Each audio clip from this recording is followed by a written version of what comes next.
Assalamualaikum warahmatullahi wabarakatuh. Kami dari kelompok 1, kami akan membacakan hasil analisis UAS kami mengenai ilmu bayan tentang kinayah. Al-kinayah lafzun utlika wa aridun bihi lazimu ma'nahu ma'a jawazi iradati dzalikal ma'na. Kinayah adalah lafaz yang disampaikan dan yang dimaksud adalah kelaziman maknanya atau konsekuensi logis. Di samping itu, boleh juga dipahami dengan makna yang sebenarnya. Dalam pembahasan ilmu bayan, al-kinayah menempati posisi pertengahan antara al-hakikah dan al-majaz. Al-kinayah tidak digolongkan ke jenis al-hakikah, karena lafaz tersebut tidak ditujukan untuk penunjukan makna aslinya. Pada kalimat yang mengandung kinayah, tidak disyaratkan adanya qarinah yang mencegah suatu lafaz dari penunjukan makna aslinya. Sementara al-majaz disyaratkan adanya qarinah yang mencegah suatu lafaz dan penunjukan makna aslinya. Kemudian selanjutnya macam-macam kinayah. Yang pertama kinayah sifah, yaitu kinayah yang disebutkan zatnya atau makna hakiki, tetapi yang dimaksudkan adalah sifat dari zat tersebut. Kemudian yang kedua kinayah mansuf, yaitu kinayah yang disebutkan sifatnya atau makna hakiki, tetapi yang dimaksudkan adalah zat dari sifat tersebut, bahwa lafal yang dikinayahkan adalah mansuf. Kemudian yang ketiga yaitu kinayah nisbah, yaitu kinayah yang disebutkan sifatnya dengan ketentuan ia tidak disandarkan kepada zat orang yang memiliki sifat tersebut, tetapi disandarkan kepada sesuatu yang berkaitan erat atau merupakan kemestian dari zat tersebut. Selanjutnya adalah bagian B. Ulqi fulanun asahu, si fulan melempar tongkatnya. Makna kinayahnya adalah untuk orang yang meninggal dunia. 2. Na'imatul kafaini, artinya tangan yang lembut. Makna kinayahnya adalah tentang kemewahan. 3. Addu zalimu ala yadaihi, orang-orang zalim menggigit kedua jarinya. Makna kinayahnya adalah penyesalan atas perbuatannya. 4. Yusyaru ilaihi bil banan, dia diisyaratkan dengan tanda ibu jari. Makna kinayahnya adalah untuk orang yang hebat, seperti pemenang atau juara. Yang kelima, qala ta'ala wa asbaha yuqallibu kaffaihi ala ma anfaqa fiha wa hiya hawiyatun ala urushiha.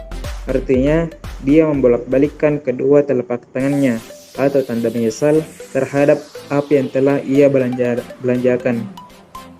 Kinayahnya adalah untuk orang yang sedih dan menyesal. Selanjutnya yang keenam, qala Abu Ilya Abu Madi fi rajulin magrur nasa tinsa atau annahu tin hakirun fasalatiha wa aridan. Artinya, sebuah tanah melupakan bahwasannya dia adalah sebuah tanah. Makna kinayahnya yaitu untuk seorang yang sombong dan lupa diri. Selanjutnya yang ketujuh, qala Ka'ab ibnu Zuhair qulu banu unsa wa in talas salamatahu yawma ala til hadbai mahmul. Artinya, setiap laki-laki dan perempuan ketika keselamatannya diperpanjang, akan datang suatu hari dia akan dibawa peti mati. Makna kinayahnya adalah setiap ciptaan Allah yang diberikan kepanjangan umur pasti akan meninggal karena dunia yang fana. Ya, selanjutnya saya akan menentukan jenis kinayah dalam beberapa kalimat dan menjelaskan pula makna kinayahnya. Nah, al-awwal fulanun wasi'uz zira'. Nah, yang dimana ia termasuk ke dalam jenis kinayah sifah. Untuk makna kinayahnya adalah untuk orang yang kuat. Nah, yang kedua adalah labisa lahu jildan namar. Nah, ia termasuk ke dalam kinayah nisbah. Nah, makna kinayahnya untuk orang yang memusuhi. Nah, yang ketiga adalah su'ila a'rabi an sababi syaibahu faqal hadza gubarud dahar. Nah, ia termasuk ke dalam kinayah nisbah. Nah, di mana makna kinayahnya bahwasannya bertumbuhnya uban adalah tanda tua. Nah, maksudnya adalah dalam diri manusia ketika kematian sudah tiba dan ketika kita sudah tua, maka salah satu ciri-cirinya adalah bertumbuhnya atau berubahnya warna rambut yang tadinya hitam menjadi putih. Nah, itu faktor pertumbuhan manusia yang menunjukkan bahwa sudah memasuki masa tua. Nah, seperti halnya orang-orang tua seperti nenek-nenek atau kakek-kakek atau orang-orang yang udah bertambah usianya akan berubah warna rambutnya, dan ketika orang yang sudah meninggal pun warna rambut putih itu tetap akan melekat pada dirinya. Gitu. Nah, yang keempat adalah fulanun la yadi'u asahu an atikohu. Nah, ia termasuk ke dalam kinayah sifah. Nah, makna kinayahnya adalah untuk orang yang berpergian, karena orang yang sering berpergian melewati gurun pasir biasanya selalu membawa tongkat yang diletakkan di pundaknya. Nah, gunanya untuk memikul bekal. Nah, tetapi ada juga yang memaknai makna ini dengan kinayah yang menunjukkan sifat kejam. Nah, yaitu sering memukul istrinya. Jadi, untuk fulanun la yadi'u asahu an atikohu ada dua jenis makna kinayah. Yaitu yang pertama untuk orang yang sering berpergian yang membawa tongkat untuk memikul bekal, dan ada juga yang memaknai untuk menampakkan sifat kejam karena sering memukul istrinya. Nah, selanjutnya adalah rokiba fulanun junahi ni'amah.